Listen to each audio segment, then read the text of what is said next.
Greetings, everybody. Rob here from Stage Style Games, and I am back with another episode of my Running an Adventure Path series, a 7-episode series.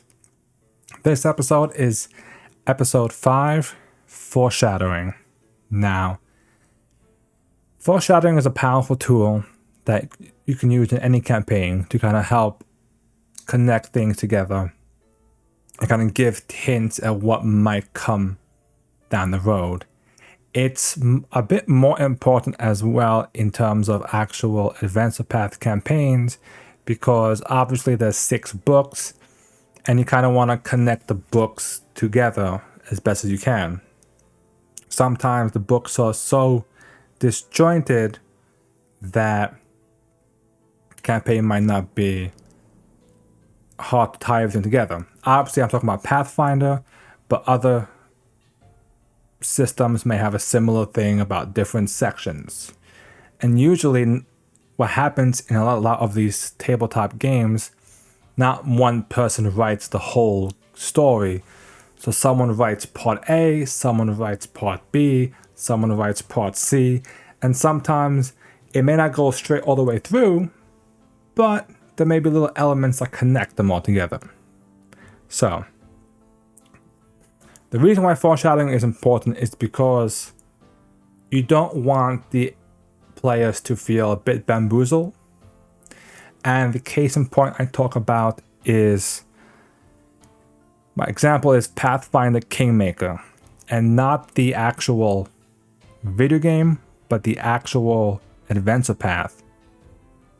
If you, spoilers for anybody who may not have played it, the issue is that you don't know about the actual main bad guy until I think it's like book 5, I want to say, or I think maybe book 5. So like at that point you're 2/3 into the campaign, and there's barely any connection, there's barely any hints towards who the actual villain is. Now, while it could be a big like switcheroo, bait and switch kind of deal, that's, I guess, but to give no clues just kind of means like, well, what's the point of all this? You know, you're making us think it's one person completely, and there was no way for us to know the other way. So that's, you don't want to do that. So how do we get around that? First thing, luckily you have the Adventure Path in front of you. So as we talked about in some of the episodes, you can kind of go through and know the general story and know the key NPCs. If you have an NPC that shows up in one section and then maybe later on they become important in a different way, you probably want to make sure when they show up the first time that they're memorable enough so when they come back the second time, the players go, oh, it's that guy again. Yeah, I remember him. The worst thing is when there's like this big like, ta-da, this is, the NPC has returned, and who they thought was their friend actually was a villain. And they go, who are you again? Who is this guy again? What did he do? It's just like, ouch, man. That just hurts. You know? You don't want that. So how do we do this? Don't skip over the roleplay elements. Make the roleplay memorable. You know, if the book tells you about the characters' personalities, play it up a bit. Usually these characters, they kind of write them to have somewhat annoying personalities so that they stick and kind of drill into someone's mind. But be careful, because there's a fine line with foreshadowing and being obvious. What I mean by this is, don't drill it too much into your player's head so when it comes back later as a possible whodunit situation, they automatically go straight to that character. That's the opposite. You go from being, who is this person, to, I know it's definitely them. And then the surprise is this, the air is gone from the balloon. There's nothing there. And that's also dangerous. So find that right balance is a bit important. Another way you can kind of help foreshadow is just kind of, if there's bits and pieces of evidence throughout this campaign, throughout the story. Now this you may either have to make your own, or they may be included some of them throughout the books, or book, depending on your system. Try and either highlight them, but don't highlight them so that they're obvious, but even when your NPCs are talking, you can kind of talk about it. When you're describing rooms or describing encounters or something, put rather elements that might come into play. Maybe all the villains are wearing red, and you highlight the fact that they have a red sash or they have a red feather, and then they turns out that they're all part of this crimson organization. Or maybe there's this one pile of rubble that if they actually looked and explored, they would find some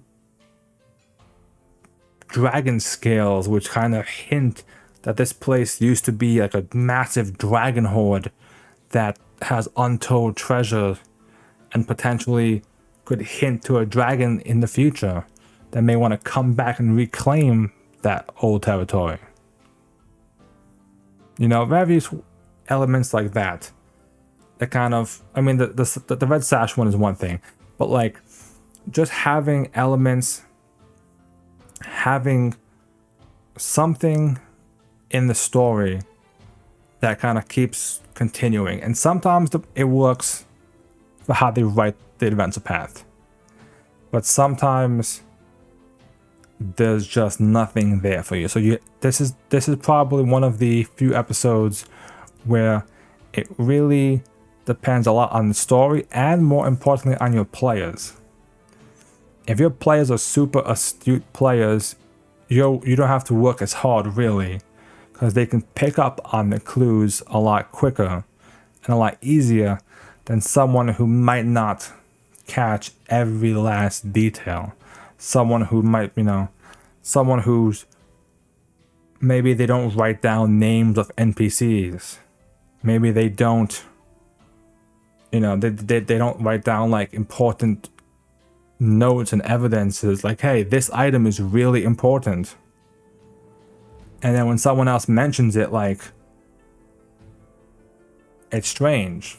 Especially if that person shouldn't know about that item, that could be a hint that something's going on. So, foreshadowing, what you're trying to do with foreshadowing is enhance and really cement the story, is what you're trying to do. Because like I said, depending on the specific, system, for my example, Pathfinder, which is either 3 books or 6 books, and usually each book is written by a different person in most cases, that means that they have to kind of work together, and sometimes they don't. I'll be honest. Sometimes you have books that don't really have anything connect, and you can kind of feel alright, this is the next section of the game. This has nothing to do with the last part, and I don't even know what this has to do with the overall campaign. Except for maybe one element. But that's where you come in. So here are some other examples you can use to kind of foreshadow, depending on your situation, just from some past experience. One thing that's really good is using ancient architecture like statues, murals, old runes, something like that old that may be talking or foretolding about a great evil in the past. See this statue? This statue is of a powerful wizard who once ruled and, was the evil tyrant of the land. Maybe they'll be coming back. Maybe that's what this campaign's about, you know? So you highlight the statue, and whenever the statue keeps coming up, or whenever that image of that person keeps coming up, you kind of poke a little bit more and go, it's the same image. You can see him ruling over the land with an army of giants. Or you hear his voice echoing through the halls. Another way is just to be straight blunt about it in terms of foreshadowing. Maybe there's a minion. Maybe they can kind of speak through the minion. You know, maybe the boss, if you will, of one section, as he's defeated, the actual main villain kind of uses him as a mouthpiece, giving them warnings. You know, maybe they even reveals himself a little bit through that. They don't see him, but they have that idea that they're dealing with someone pretty powerful to be able to do that. And that is kind of gives them that little hint that, okay, I kind of know what to expect. Because again, I'm talking about the story. I'm not talking at all about mechanics. And what I mean by that is, you know, if the big bad is a wizard, make them know they're gonna fight a wizard. Or if the big bad is a creature, make them know that that kind of creature might be what they might fight. That you don't have to do. Obviously, by near the end, they should kind of have an idea what they're fighting. But you don't have to be like, listen, guys, you might be fighting a wizard at the end of this who has really powerful spells. But if you see rather arcane control, you know, arcane runes keep coming up, that could lead towards the idea, that foreshadowing that they might be facing a powerful wizard who kind of runs this empire with his magic. And that's kind of what I really wanted to drill down in this one. Again, this one is a tricky one to really explain and go too much into without specific examples for an adventure path or your specific case. The takeaway that I wanted to really give you guys is, one, any important NPCs that aren't just, you know, come and forget, make them memorable. Especially if they come back much later in the campaign. Give them at least something so that they become unique enough so that when they maybe return, players will be like, oh, it's that person. Good thing we didn't kill him. You know, that's one. The second thing is try and, you know, dot little pieces of evidence throughout the campaign to help A, connect the dots a little bit, and B, help kind of point them in the direction of the villain if it's not that obvious. You don't want them to just like be completely blindsided too much. A little misdirection is fine. Misdirection is great.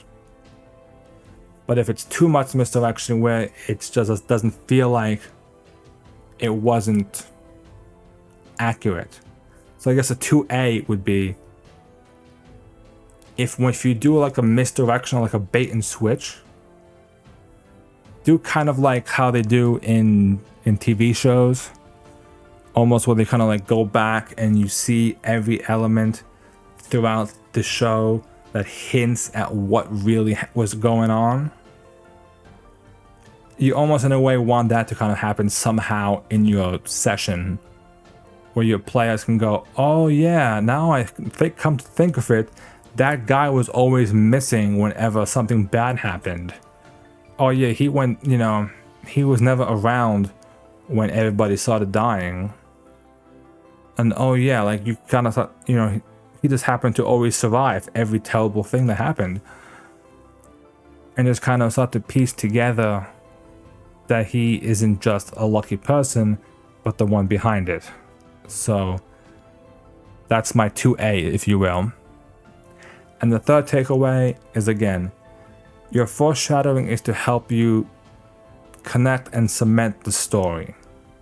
Sometimes it may be hard in these adventure packs to really tell the full story and not make it too railroady. There's a lot of story in these books. I would say at least half of it, the players never see the light of day on.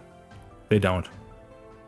I can tell you so many NPCs that have backstories that are like a page long and have no way that it makes sense for them to know any of that. It's more for you, obviously. But like, if you can even give some of that to flesh out your NPCs, to make them more realistic, it'll be worth it in the end. Hopefully, this was helpful for you guys.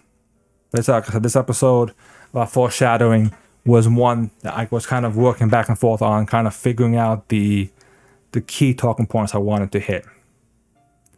We are now 5 episodes in, 2 episodes left.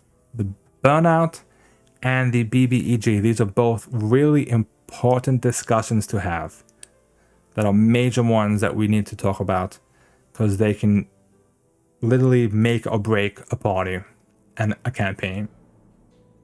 So, thank you guys for watching, and be sure to always like these videos, comment down below, and subscribe for more Pathfinder content as well as other tabletop content as well. Thank you.